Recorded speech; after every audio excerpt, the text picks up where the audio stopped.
You're listening to the Yoga Medicine Podcast. I'm your host, Tiffany Cruikshank. Our podcast brings you information and resources to enhance the therapeutic effects of your practice based on a deeper understanding of anatomy, physiology, and the integration of modern science and research with traditional practices and experiences. Join me and my co-hosts, Rachel Land and Katja Bartsch, as we dive into all things yoga, research, and wellness. The content of this podcast is not medical advice and is not meant to replace medical care. Please consult your healthcare provider to determine what is best for your unique healthcare needs.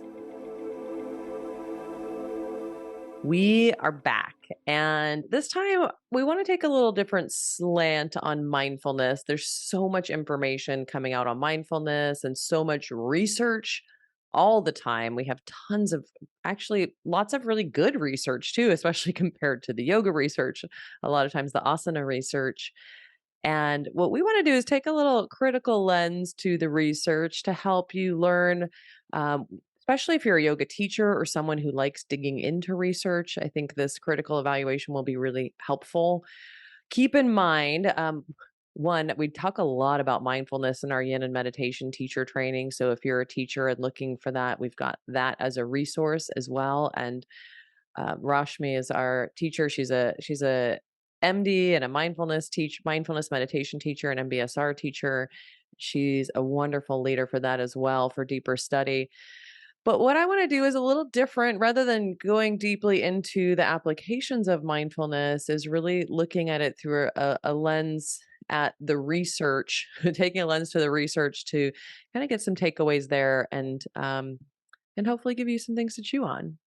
So, Katja, thanks for joining us again. Thanks for leading the discussions. And I'll let you kick it off here. The other thing I was going to say is just keep in mind, hopefully that at some point we'll have another episode, I think, on what the research is telling us and the applications and implications. But let's start by taking a lens to the research itself.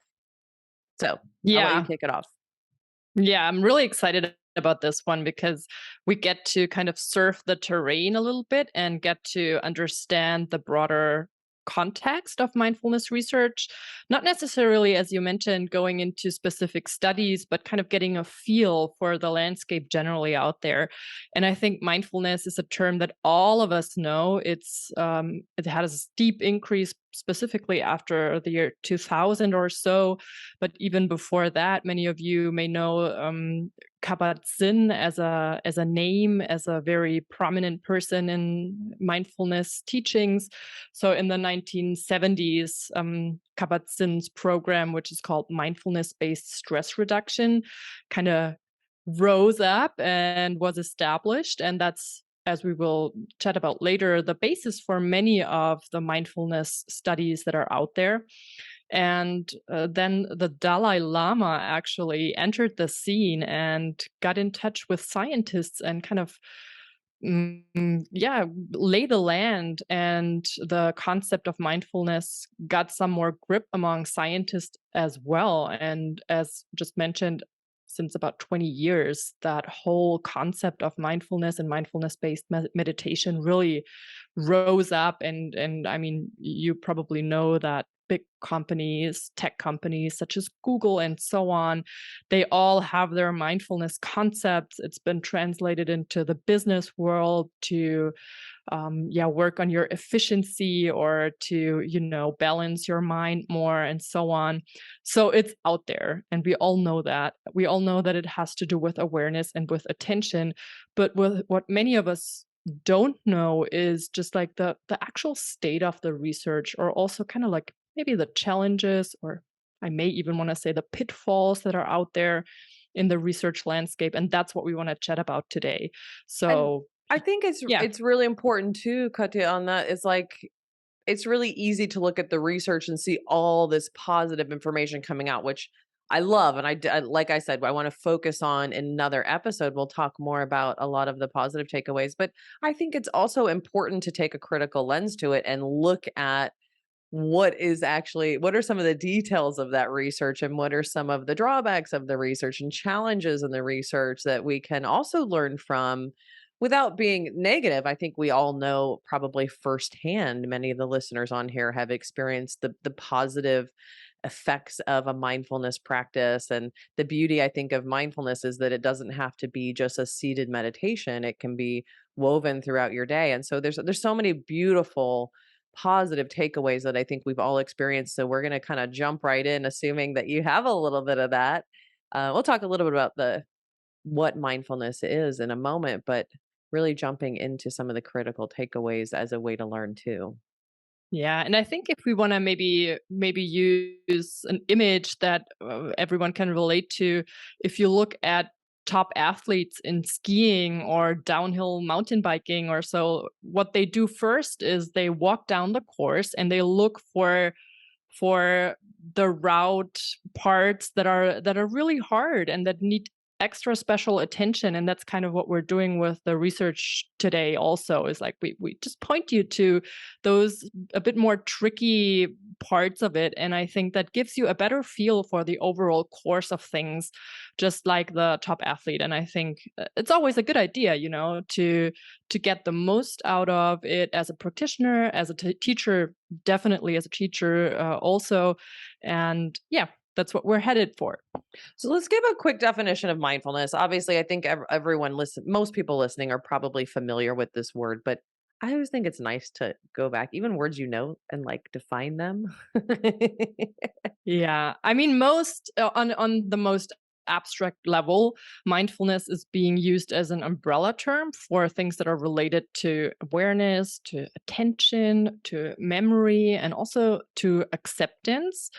That's just the most top level definition that I can give at this point. I love that. And I think that's yeah, perfect too, because it keeps it really open, right?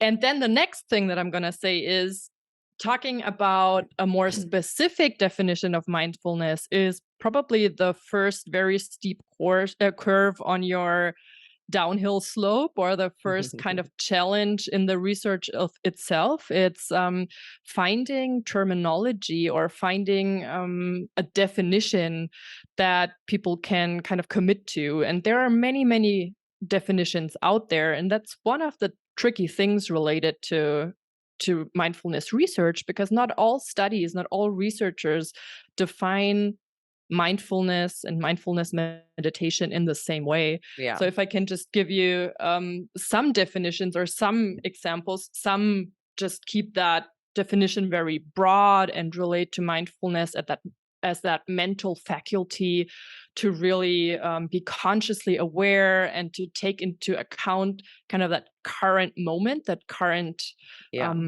Yeah. sensation.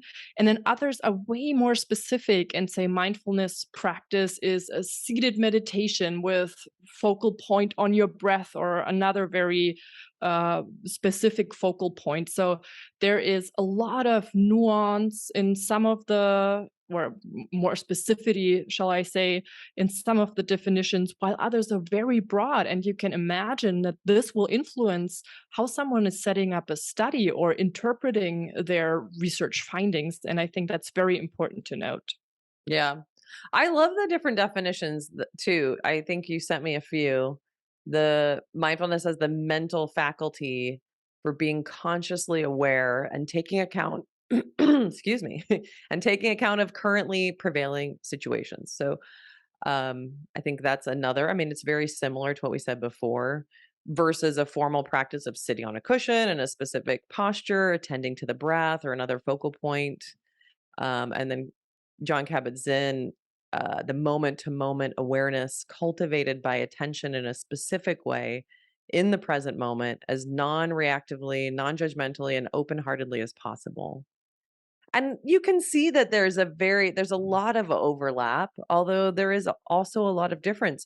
You can imagine that the first and the last one, we're talking about being consciously aware and attending to the moment non-judgmentally, could be done brushing teeth or like washing your hands during the day. I love Thich Nhat Hanh, and he has all those beautiful what I consider mindfulness meditations to do through your day, versus a formal practice of sitting on a cushion requires you to be seated. And my interpretation of that too is that the formal practice of sitting, at least for me, is a great preparation for being able to then tune into those things during your day. It's almost like the preparation for that, though. I'm sure there are some people who can just jump right into the mindfulness during their day. I know my chatter mind is like all over the place, so it needs the baseline of having that seated practice to kind of prepare me to be able to do that.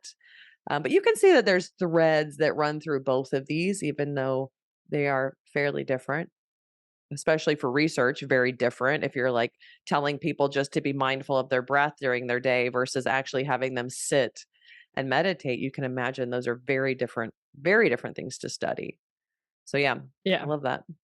Exactly. And as we're moving forward, I want to mention one thing. We are talking today very specifically about a couple of things that are laid out in one article that we're going to link to in the show notes. And really, a whole bunch of top notch researchers from great institutions have contributed to that article. It's kind of a review slash commentary piece. And we're mainly talking about that one today. So, all of the things that we're laying out here you can read about in that article. Just want to put that out there and make that clear that those ideas have been formulated by those great scientists.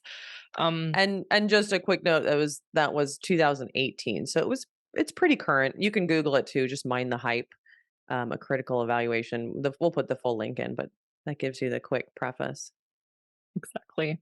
Yeah, and as you said, I mean, only talking about what we do when we talk about mindfulness, what we mean by that, that's one level, and you can easily imagine that talking about definitions or terminology that if there's not that one clear definition out there that this will necessarily mean that in the research there is some I don't want to term it unclarity, but maybe dissent or different interpretations of concepts out there. And that's something you should just be aware of when you take one of those great mindfulness studies out there and try to apply that maybe to your own practice or to the students you're teaching, to your surroundings, to your environment you're moving in or yeah, being active in. To keep There in is mind. going to be that level of nuance. Yeah. Yeah, and I think anytime for me personally, and hopefully the people listening to this are getting into this habit too after listening to these research roundups. Um, when I see a study that's interesting, a lot of times the title tells you a lot or a little about, what's going to be in it.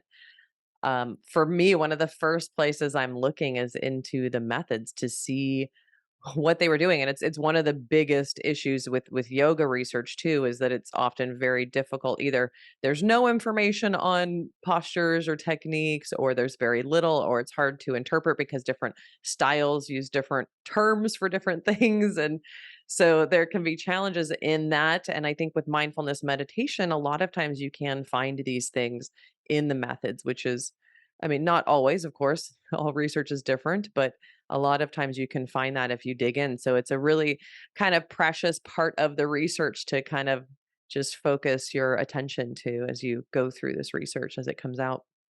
Yeah. And one of the aha moments I actually had when looking at some of those really great studies that are out there is that, or was that, MBSR, as we have already talked about, that mindfulness-based stress reduction by Kabat-Zinn, sorry, is really the recipe for many studies out there. Not for all of them, but it's included Yeah. as kind of the gold standard or the standard recipe, standard intervention in many of the studies. And I think it's interesting to kind of maybe lay out what that entails, what that includes for you to yeah, to know what mindfulness is when you see one of those studies. Shall we go through that, Tiffany? Yeah, and I feel like those are often used really interchangeably too. Mindfulness and Mhm. MBSR, in the research and reviews that I've read, people often use them interchangeably. So yes, it's definitely an important thing to look at, I think. Yeah. So typically what we have is a 8-week program when someone goes through an MBSR program. And this 8-week program has formal meditation work. So you meet up every week during those 8 weeks and you meet for, I think, like an hour, 1.5 hours weekly. And that makes up for 20 hours approximately throughout those 8 weeks. And then You also have one kind of all-day class workshop type thing that's 6 hours long. And then also you're supposed to do 45 minutes of mindfulness work daily, 6 days a week. So that's also something you go through during those 8 weeks. So that's the, I would say, gold Which, standard recipe. and let's just pause there and be like, in the world of meditation these days and what most people are doing, that's a lot. And it's very challenging a lot of times to get people to commit to that. What I think is brilliant about the MBSR program is that there has been so much research behind it that people are often more committed to go and explore. And I think it's really nice to for people to feel like they're in a program that has this kind of, it's like the structure of having props in a restorative practice, that you feel like you can really lean into the support of this 8 week very specific program that's been tested and used for many years, for decades, and also researched a lot. So that obviously helps get commitment from people, but it's still, I think, really a hard one too to get people to stick to. So it's a lot. Yeah. And they will also go through a whole lot of content. So, this program entails different techniques. It entails focused breath attention, some gentle hatha yoga practice. It entails body scan methodology, which is very typical for the MBSR program. And then also meditation wise, they call it pro social meditation. I love that term. So, what they mean by that is compassion or loving kindness meditation elements. So that's all kind of different elements that that are included in this program. So it's really different layers of things that are happening there, and people often are aware beforehand that those are parts of that because it's so popular or so well researched. But that's, yeah, that's the package. But and that's like the gold standard for MBSR. Mhm. Of course, I know, as I think as you mentioned too, there's a lot of variations on this.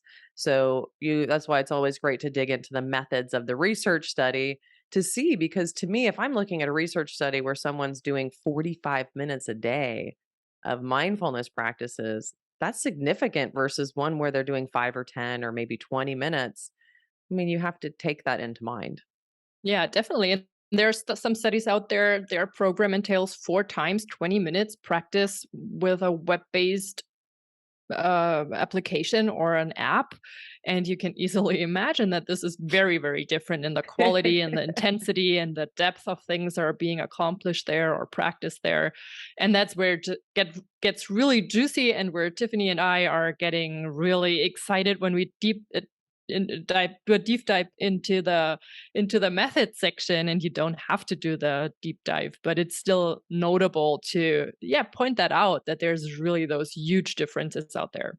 But I also think, just a one last note here, like the repeatability in a clinical setting is very challenging. You know, if I were to tell, especially my non-yoga patients, I'm like, I have, patients who come and see me from the yoga realm and patients who are non-yoga patients, especially to talk a non-yoga patient into doing 45 minutes a day of meditation, from my perspective and my experience, is almost impossible unless they're already interested in meditation and coming to me for that.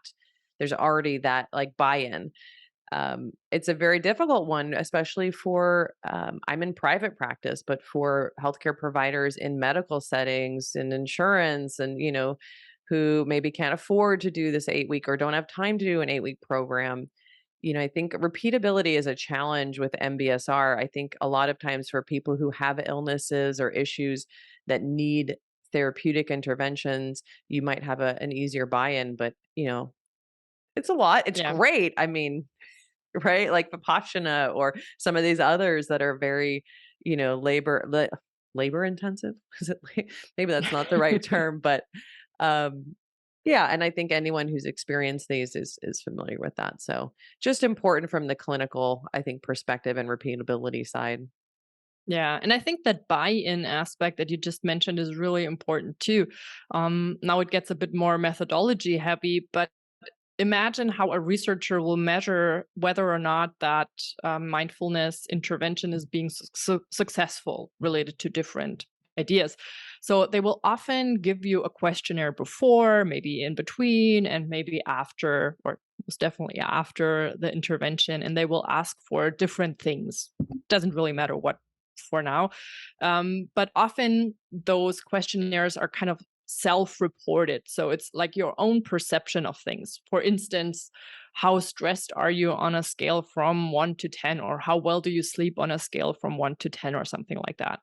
And you can maybe imagine that if someone is going for that investment, or is investing that much time and energy into a program and has that buy-in, that they may answer those questions favorably. And in research, and I like that concept, we call that social desirability. So they will contribute to that program. They will anticipate that it's a good thing that if you do all that meditation and all that mindfulness work, of course you're going to sleep better, right? If I'm not going to sleep better, did I do something wrong with the program? No, definitely. I'm definitely feeling a little bit better when it comes to my stress level or to my sleep.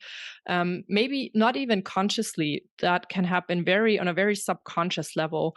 But in psychological research, that concept of social desirability, when you self-report certain outcomes, is really a problem and hard to control for. So that's interesting too. If you look at a study and you can read that they put out questionnaires and the people self-reported how they felt before and after the intervention, and then oftentimes there's not even a control group to compare that to, that is something that will tell you maybe something about yeah, the I don't want to say the quality of the method section or the methodology, because it's just a construct or a problem that we often have in psychological research.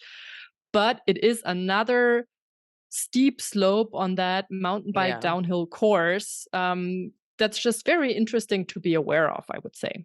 I agree. And I mean, it's kind of like also ties into one of the first episodes we did on placebo effect, because I think a lot of the people who are bought into meditation are probably have already read some of the articles and research around the positive implications of mindfulness, and are already like, this is going to be so helpful for me.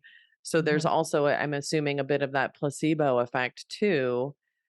And, all those people who don't buy in, the people who, are eating the average American diet and maybe drinking a lot and, sedentary and, I'm trying to think of the cliches, right? But like all of the things that are also predisposing factors to so many other issues, are probably not as likely to, I'm assuming, sign up for these too, right? Because it's a lot to commit to. Yeah, that's one thing also, that there's a certain type of, or a certain degree of self-selection maybe for those interventions. That's the one thing.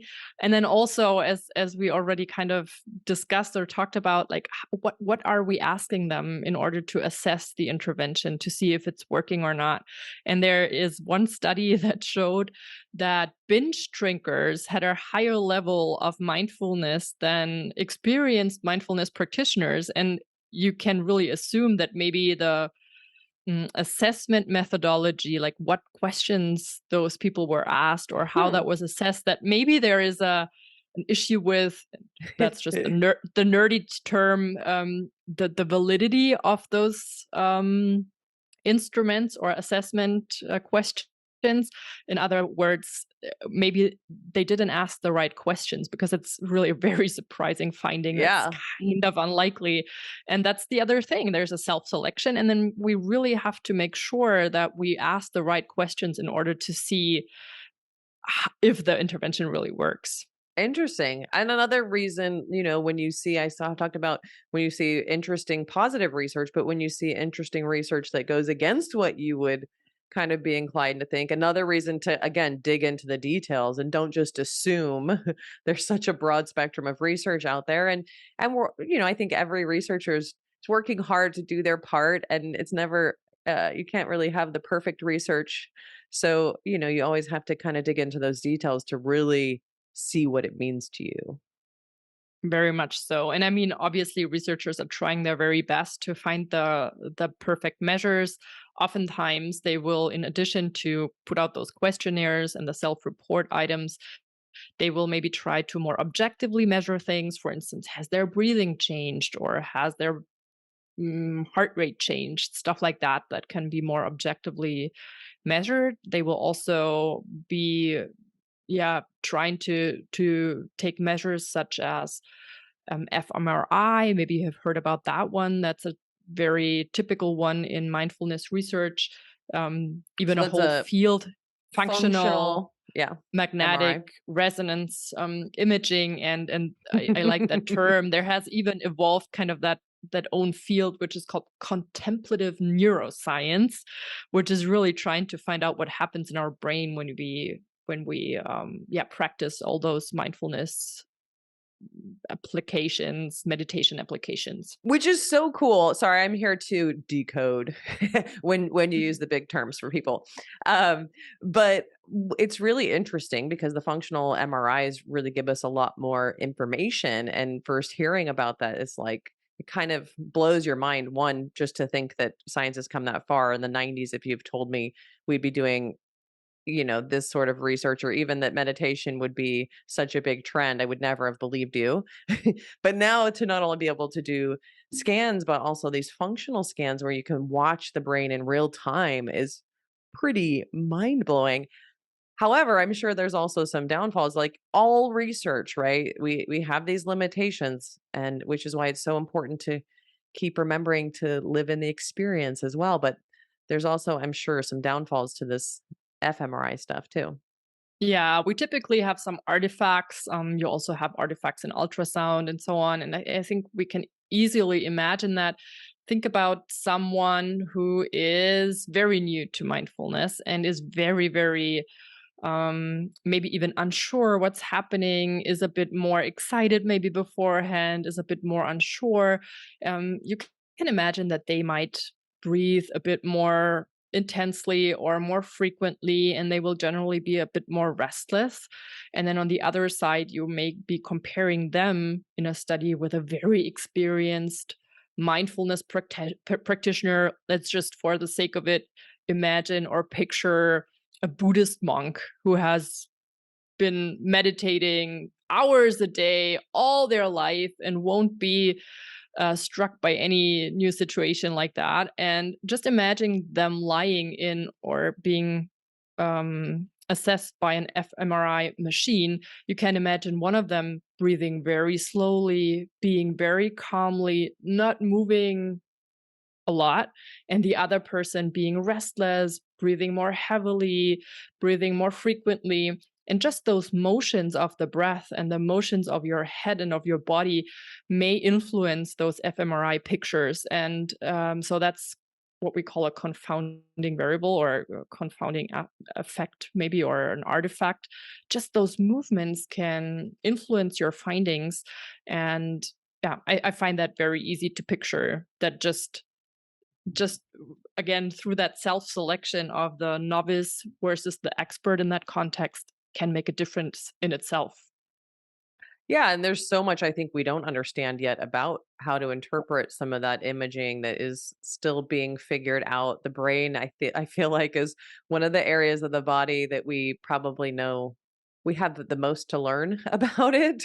We know a lot, but there's still a lot we don't know, and so I think not only studying but also interpreting that information continue to grow, of course, as we do, and it's a beautiful mystery. It's the brilliance of the mind. Definitely. And I mean, there's many more technologies or methodologies out there now also that are being used. We can discuss that maybe on a different episode and get even more technical about it. But I think you get the gist that one of the pitfalls or the challenges, I don't want to say pitfalls all the time, one of the challenges in research is just finding those right methods and the right ways to assess all of these things, being it a questionnaire or the more technical stuff. Yes. And then I think the other interesting thing, and feel free if I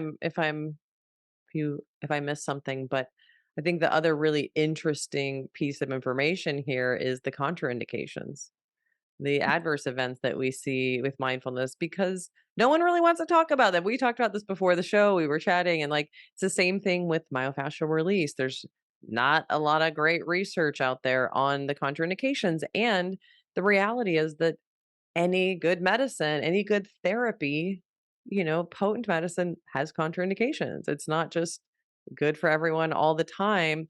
Now, luckily, with things like MFR and mindfulness, there's not a lot of research on it because there's subtleties to this, and it's not profound, contraindications like we see with pharmaceuticals.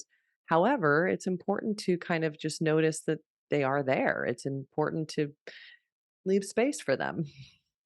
Yeah, and I also think it speaks to the maturity of a field within the medical community if they have figured out what their contraindications are or what their adverse events are. And it's just a quality sign of any method. So I think it's a good thing that we know more about the contraindications and adverse events of meditation now. And we're constantly learning about them, like in other fields as well. And I mean, the yoga realm has gone through that or is maybe still going through that, but the discussion has started a couple years ago also, and it wasn't very popular in the beginning, as many of you may know. So there's always some, especially among passionate practitioners who have experienced very positive things, there's a little bit of a resistance, maybe I would even say, or um, a sadness, maybe that's too much or too emotionally put from me, but to accept that there are contraindications, but it's a good thing that we know about them and speaks to the quality of the field. And I like what you said. I'm not sure how you said it, but it validates this, this area of practice of therapeutics, of research. And I think that by being able to understand these things, it's important, to hold a place for them, but to also not like stand on the building and look down kind of thing. Like I don't want to be living in fear and, pouring that fear into my students, but I do want to be cautious of it. Like there are limitations in a lot of these studies where they exclude certain demographics. And I think for us as yoga practitioners or yoga teachers, if you're working therapeutically, there are, more serious, like, and let's just use a general term and just talk about serious or significant illnesses or diseases, whether that's physiological or mental health related, um, or both, that need to be under the care of a medical provider. I think most things should be treated concurrently with yoga and other, Western therapies. I'm such a big fan of that with acupuncture, with yoga or MFR. And so, there is a place for, referring them out and making sure that we are looking out for their best interests and not using yoga as a cure all. However, it's good to look at in the research as well without focusing on it, without staring at it and blurring out all the positive things. And being paralyzed by it, exactly. Yeah, what you just said, I think it's just important to make clear that mindfulness or yoga or any of our disciplines that we can relate to here, they're not intended to replace standard medical or standard psychiatric care. And as long as we're clear about that, I think we can happily talk about that, or can have a healthy relationship with the topic of contraindications. And I think maybe we can also chat a little bit about the specifics of that or what the contraindications are as of now. So the official standard of practice in MBSR specifically, so we're talking about that specific recipe again, they exclude suicidality and also actually the presence of any psychiatric disorder. So, and typically, if you still want to participate, they either tell you you cannot. So it's either they would exclude you from the program, or you have to sign an informed consent, kind of accepting that there might be adverse events related to that. Just to give you kind of like how that's typically handled. That's generally the case. And then what is more specifically considered a contraindication has been defined by various authors, but it hasn't found its way yet into all of the handbooks of different organizations, for instance. But what has been defined is, for instance, schizophrenia, spectrum disorder, bipolar disorder, PTSD, depression, and then if you have any risk factors for psychosis, you would treat that as a contraindication, especially in case your MBSR program is not specifically tailored for those conditions. Yeah. So if that's offered by someone who's specifically trained and who is experienced in all of those conditions, that might be a different story. But that's generally speaking kind of the official standard or the general standard, unless someone is specifically trained to do so. And then what is also a bit more looked at in the last couple of years is adverse events. So an adverse event is any kind of like unwanted or harmful effect, and that could be either you have symptoms and they get worse, or you re-experience symptoms that are not or that have no longer been there, or that you develop some sort of new symptoms. That's generally an adverse event. And related to meditation, there has been found psychosis, mania, anxiety, and then also panic or traumatic memory re-experiencing when it comes to adverse events, and also depersonalization. So you kind of detach from your sense of self. Um, However, most of the studies that we have on this, I think, still are case studies or case reports or observational studies. So there's still a lot to learn, but those are initial reports. And there's one very specific research program that is looking a bit more in depth into this.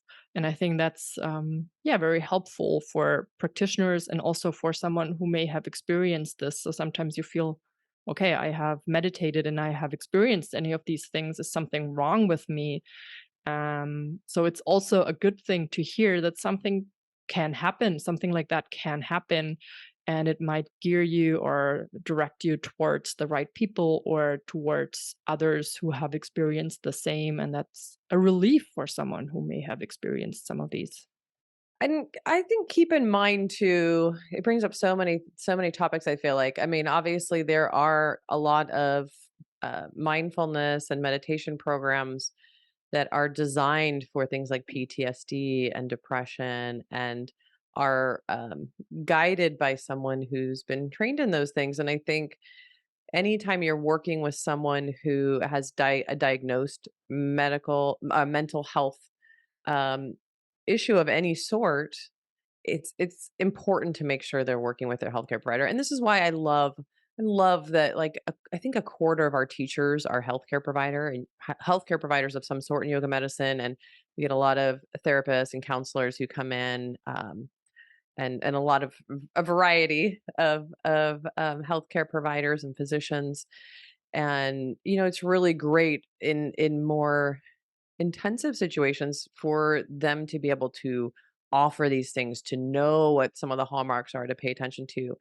However, one thing that's really interesting, I think, for my own personal practice is that, part of what we're trying to do, yoga chitta vritti nirodha, like we're looking at those fluctuations of the mind, the highs and the lows, and trying to befriend, you know, for me, befriending some of the dark spaces. And that's not always a safe thing to do for someone who obviously is suicidal or having, significant mental health fluctuations.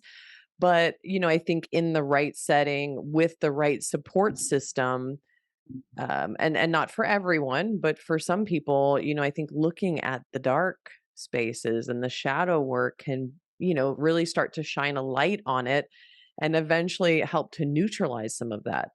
But it's very important, with these mental health diagnosed conditions that, and it's hard to know, right? Like there's a lot of people with some underlying issues that have never been diagnosed, and so I think that's why it's always good to err on the safe side and refer out and make sure that people have a support system and people around them that they can turn to, and that we don't try and be their, their talk therapist, because that's not our job as a yoga teacher. It's not to replace their medical advice or their medical treatments, but there's something really brilliant in the yoga philosophy and within these mindfulness practices that helps us befriend non-judgmentally, like we mentioned before with the MBSR, non-judgmentally befriend these dark spaces that live in all of us. We all have highs and lows, and but of course, you can imagine that there are obviously some contraindications along with that too. So, like any Yeah. medicine, the wrong dose is poison, and the right dose is brilliant. Yeah, yes to all of what you said. And you may have heard about that concept of titration and of capacity building. Mm, So sometimes it's about those little drops of additional space that you're creating to hold all of those darker spaces. And as you said, sometimes people don't even know that they have, let's say, a traumatic event that is still underlying and is still there. And sometimes you can build that, or that's one concept of kind of, yeah, building drop by drop, step by step, building that capacity to hold these things. So it's just important, as you said, that we know that there are some conditions we have to be extra careful with, or we have to refer someone to someone else. But our practice, be it mindfulness, be it meditation, be it yoga, has a lot of potential yes. for building that capacity to sit with this and to um yeah, I to build that love capacity that you there. use that word titration. That is such a brilliant word for it too, because for me on the yoga side of it, to me, the asanas are like the titration, the MFR, like being able to look and notice a sensation in your hip, with an MFR ball there and not judge it and not have a story and befriend it. What might seem like a negative sensation is that, oh, that tenderness or that tightness, whether it's a yoga pose that's challenging or maybe a range of motion that's restricted in a yin practice or an MFR ball, to be able to befriend those things, to me, sets the foundation for then what's more challenging, and why we have the 8 limbs of yoga and we have the asanas before the meditation, is and then the pranayama prepares the nervous system to all be able to sit and have a discussion or listen, whether it's a guided meditation or an open monitoring meditation, to be able to probably, I'm assuming, more safely sit. It's like arming us with the tools we need to not only be still, part of it, I think the asanas just make us more comfortable to sit in meditation, but it's also helping us kind of set the framework for this non-judgmental conversation, that it's these sensations are human sensations that we all experience. The fluctuations are sensations that we all experience, and can I watch them without getting carried away with them? And for me, the physical practices are the gateway to that, and something that everyone can relate to, the physicality. That's why I love teaching the asanas as that. It's the gateway for it, and it's a more tangible way to do it. I think it's a safer way too, because I don't have to focus on my mind. I can focus on the sensations, and I can focus on, something that I can then stop focusing on. Take the ball away and it's gone. Stop the pose and it's gone. It's a little bit easier to kind of control the environment too of that, experimentation that's happening. And I mean, coming full circle to what we started the conversation with, there has been this steep incline, or the rise in popularity of mindfulness generally. And we said that MBSR is kind of the gold standard, which also focuses or includes some of the hatha yoga practices, includes some of the physical elements as well. And generally, what you just said, it explains, or it makes very very reasonable. It's no coincidence that those practices and yoga as a discipline in general has experienced this popularity and this steep rise, and makes perfect sense to me why mindfulness is so popular, why yoga is so popular. And it's just one of, we have discussed many reasons on this podcast and elsewhere, but it's just one of the reasons why we can see that popularity, and why mindfulness is also just a huge element that we can focus on, and that has landed in the wider, yeah, population, because it has that capacity as well, particularly maybe even if it has that physical component to it as well. Yeah. So many great things. I was just making sure we hit all the big things we wanted to talk about. Was there anything else before I wrap it up? I feel like that's a good place to end, right? I think so. I think we covered like the main challenges there. There are for sure many others, and for sure many that are more specific. But I think, and I hope that you have, yeah, have gotten a feel for the terrain, have gotten a sense where researchers are still working to improve, and also to look for, if you want to dive deeper, if you want to look at those specific studies, and maybe some questions to ask when you hear some of the reports in the wider media that are just all Mm. positive and just laying out that everything is always working perfectly when you do meditation or mindfulness. I think that would be my hope after this episode, and I think we covered the main points for that.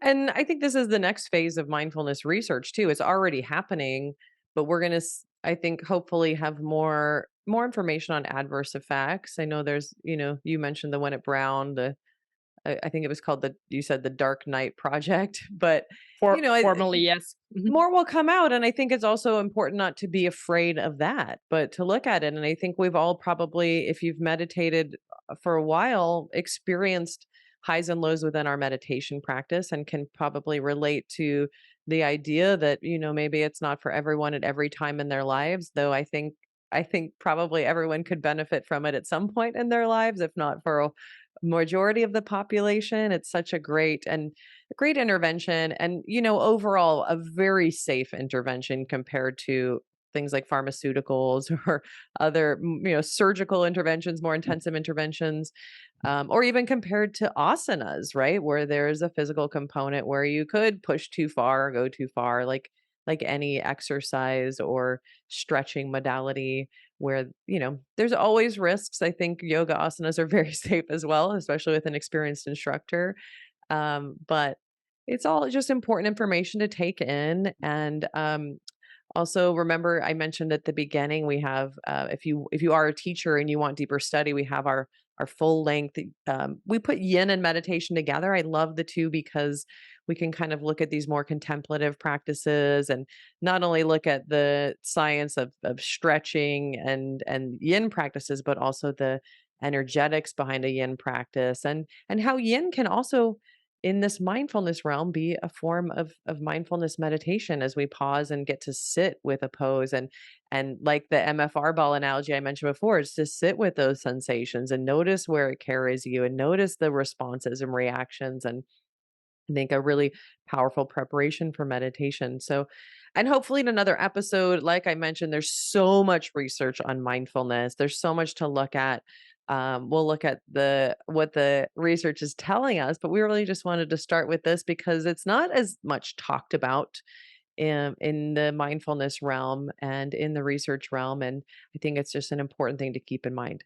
We also have, just for those of you in our community, I'll just mention it really quickly. We have a journal club. If you've ever done a teacher training with us, it's open to any of our teachers, where we discuss research. And I think it's really important, just as in this episode, which was kind of when we've done in other episodes as well, is kind of learning how to find good research and being able to chat with peers and see what it actually means and implications within our practices, and that we're having these discussions and putting all of this brilliant work that researchers like Katja do to bring us good information, that we're then using it and putting it to work in a clinical setting, by understanding some of these little details, by having the conversations with our peers, by then experimenting safely and then being able to use it. And so we can keep this evolution of yoga with respect to the lineage, and with also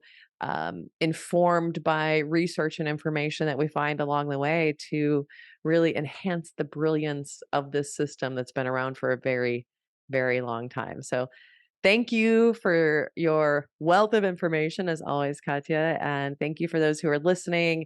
If you love the episodes, leave us a rating. I always forget to say that for some reason. And, the ratings are so important. It's never the important part to me because we're so focused on content, but leave us a rating if you love it. And we look forward to seeing you again. I hope you enjoy the rest of your day, wherever you're at. Thank you, guys.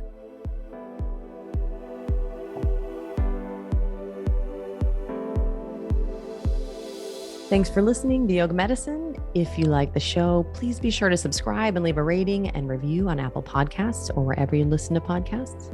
And if you got something out of this episode, please spread the word and share it with a friend. You can find more information, articles, trainings, and classes at yogamedicine.com, or check us out on social media as Yoga Medicine.